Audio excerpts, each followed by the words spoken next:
Love is the most powerful of human emotions, and new love can make us feel alive like nothing else. The other side of love is the pain of love that has come and gone. Most of us have experienced lost love at some point, and many people believe that time heals all wounds. Could there be another way?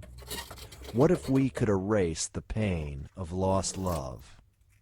In the movie Eternal Sunshine of the Spotless Mind, which takes place in the future, a company exists that provides a service to people who want to erase their memories. Here is the story of what happens to a man named Joel.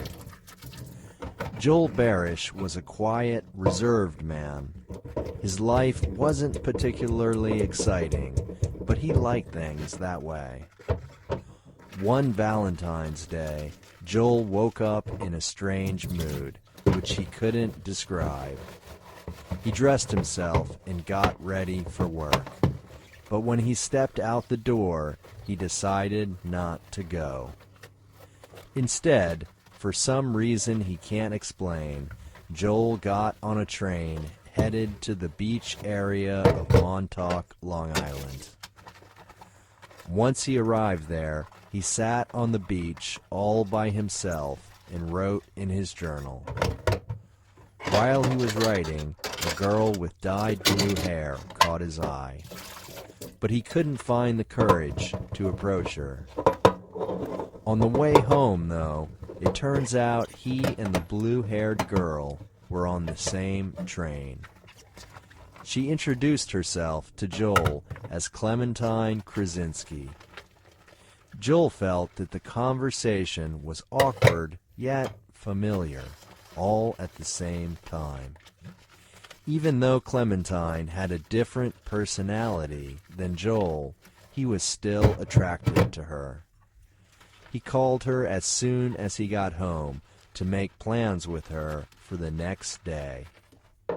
The next night, Joel and Clementine visited the Charles River and laid together on the ice. Their opposite personalities seemed to click, and they both felt themselves falling in love with each other. It felt like love at first sight.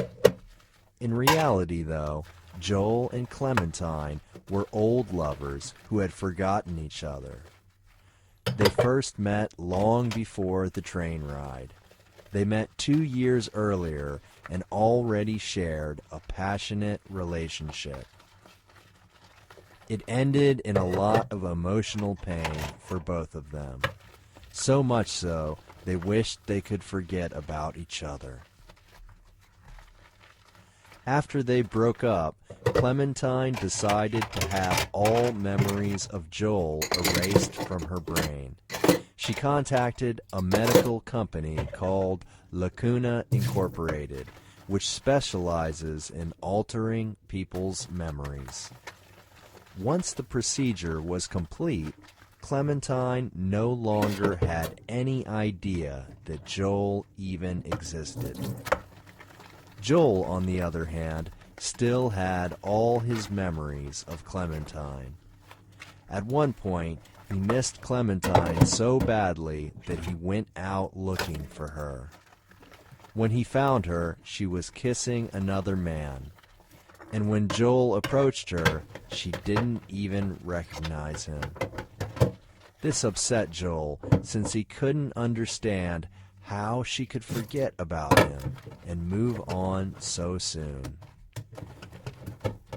He discussed his feelings with friends who told him that Clementine had Joel erased from her memory. After hearing what Clementine did, Joel also decided to erase Clementine from his memory. 2 years later, fate or random chance brings Joel and Clementine together again on the beach in Long Island. Now that they are meeting for a second time, they have another chance to make the relationship work. While they don't remember each other, they do both feel an instant connection to one another. Even though they both feel like they are starting a new relationship, will they be fated to break up in the same way all over again? Eternal Sunshine of the Spotless Mind is a fictional movie, but there is truth behind the concept of memory alteration. Scientists have discovered a way to alter memories. They hope to be able to erase traumatic memories from a person's brain. They are still several years away from testing this theory on humans, though. Right now, they are using mice as test subjects.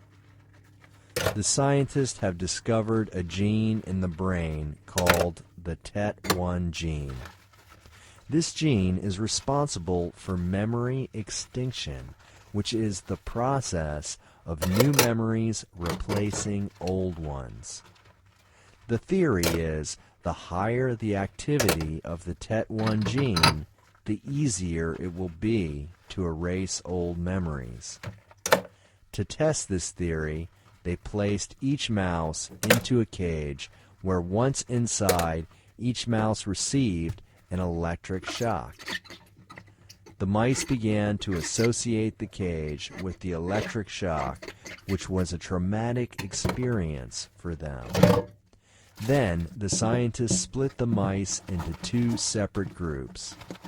The first group retained their TET1 gene as normal, while the second group had their TET1 gene removed. The mice were then placed inside of the cage again, this time without the electric shock.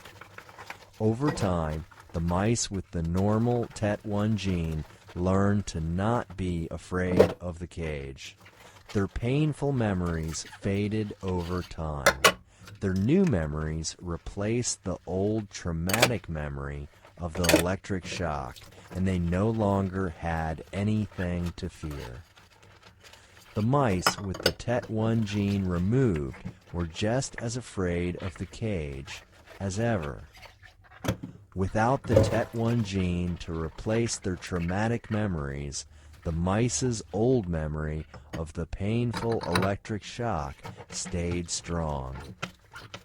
In the future, this research into the TET1 gene may help humans forget painful memories. But it's only a small piece of the puzzle. The scientists have discovered which gene is responsible for replacing old memories. What they haven't figured out is how to select individual memories they want to replace. For fictional Clementine and Joel, they still kept all the old memories from their past and erased only the ones they no longer wanted to keep. That is much more advanced than the experiment with the mice. That said, the experiment is definitely moving us in a direction that will change the shape of the human experience. Is erasing painful memories the key to happiness? The search for happiness is a growing fad in the world of psychology.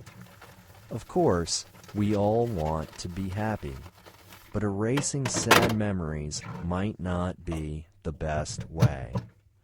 While sadness and pain is something people naturally try to avoid, these situations sometimes give us the greatest opportunity for personal growth. And of course, the pain we experience in our lives doesn't just make us stronger. The experience of overcoming suffering and learning how to handle pain becomes a part of our identity. Who would you be if you had never experienced the pain of loss? You'd probably be a much different person. And how much sympathy and compassion for others in pain would you have if you had no experience of pain yourself?